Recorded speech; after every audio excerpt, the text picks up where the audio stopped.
plonger dans le meilleur de l'environnement et de la biodiversité. Bienvenue dans Nature Insolite. Salut à toutes et à tous, c'est Kélian et je suis très heureux de vous retrouver dans cette toute nouvelle édition de Nature Insolite. Dès maintenant, je vais entamer en votre compagnie l'épisode 3 de notre saison 6 Électronature qui elle en compte une dizaine au total. Dans ce tout nouvel épisode, je vais aborder avec vous le poisson couteau noir de G, plus couramment appelé simplement poisson couteau. Après, il faut impérativement savoir qu'il possède de son côté pas mal de noms, alors mon conseil, appelez-le comme vous le voulez, tant que les gens vous comprennent. Aujourd'hui, nous allons voir ensemble qui est-il, quelle est sa méthode, manière précise utilisée pour chasser, comment le distinguer d'autres espèces, et pour finir, nous ferons une courte analyse pour connaître son état actuel, est-il menacé, oui ou non. Si vous ne le connaissez pas encore, alors cet épisode est fait pour vous. Nous pouvons désormais commencer. Pour commencer, le poisson couteau noir de G figure parmi les Apteronothidae, sa famille d'espèces. Son genre compte environ 23 espèces de poissons couteaux. Encore une fois, vous allez rigoler, oui je sais, chacun porte un nom, en quelque sorte un nom différent. Mais alors, toutes ces espèces, environ 24 pour être précis, d'où viennent-elles ? La réponse est simple, d'Amérique du Sud. Le poisson couteau se nourrit principalement de larves d'insectes aquatiques. Et pour l'information, l'apparition de ces prédateurs se trouve plutôt en journée. Alors pour ce qui est de ces prédateurs, il peut s'agir du poisson-chat, mais encore d'anguilles électriques. Je ne vous en ai pas parlé pour le moment, mais on y vient. Où habite-t-il ? Car effectivement, je vous ai parlé du fait qu'il venait d'Amérique du Sud, mais plus précisément, il vit dans des rivières au fond sablonneux ou bien dans certains lacs de forêt tropicale, toujours en Amérique du Sud, bien sûr. On arrive maintenant au cœur de cet épisode, car je vais parler avec vous de la manière qu'il utilise pour chasser et se repérer.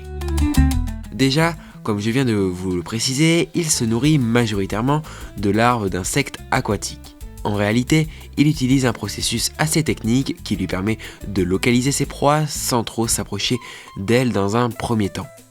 En fait, il émet des décharges électriques, électromagnétiques qui, comme le processus que l'on connaît chez les humains, rebondissent sur lui en un certain temps.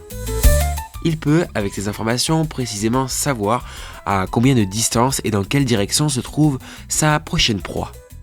A noter que cela peut aussi lui servir à communiquer avec d'autres. Je peux même vous dévoiler une recherche un peu plus technique, je vous l'accorde, que j'ai pu faire sur ce phénomène. Connaissez-vous l'électrocyte ?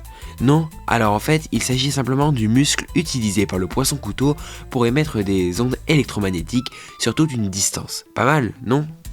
Alors, son organe électrique s'apparente à un long faisceau de fibres situé à l'arrière du poisson. Le muscle en question produit des décharges électriques répétitives, ce qui génère donc par les mêmes moyens un champ électrique protecteur autour de lui. Cependant, rassurez-vous sur un point. Les décharges sont tellement faibles qu'elles n'impactent que les animaux de sa taille, de son gabarit, et donc pas les humains. Cela ne représente aucun danger pour nous. Le saviez-vous ? Il peut même aller jusqu'à utiliser son muscle et ses ondes pour connaître la qualité de l'eau dans laquelle il se trouve, et en plus de manière ultra précise, comme par exemple la présence de produits chimiques ou de substances toxiques dans l'eau. Extraordinaire. Ensuite, avant-dernière partie de cet épisode, est-il menacé ? Est-il en voie de disparition critique ? C'est la question que l'on se pose tout de suite. Alors déjà, je vous rassure sur le fait qu'il n'est pas classé à l'échelle mondiale comme menacé d'extinction, comme certaines espèces le sont. Cependant, on peut tout de même souligner qu'il est classé dans une catégorie dédiée aux préoccupations mineures. Les seules menaces potentielles pouvant l'atteindre, à l'heure actuelle en tout cas, sont en rapport plus ou moins à son habitat. Il subit, comme beaucoup d'espèces aquatiques, la pression dite générale, qui signifie la dégradation de son habitat, comme la pollution, modification des cours d'eau, mais encore la surexploitation locale. Bref. Juste petite information pour terminer cet épisode dans la bonne humeur, le poisson couteau noir de G peut être élevé en aquarium domestique, ce qui vous permet également d'en profiter à la seule condition de respecter bien sûr respecter un maximum les caractéristiques de vie de ce poisson, de cette espèce, en reproduisant un maximum son environnement d'origine. C'est tout pour moi, je vous remercie de m'avoir suivi une nouvelle fois jusqu'au bout de cet épisode. On se retrouve très vite pour un 4e épisode qui se portera sur une nouvelle fois l'électricité, mais cette fois en forêt. Alors je ne vous spoile pas plus et à bientôt. Ciao ciao. Merci d'avoir suivi Nature Insolite sur Cristal FM. Pour retrouver l'intégralité de l'émission en replay, rendez-vous sur www.nature-insolite.fr. A très bientôt pour de nouvelles découvertes.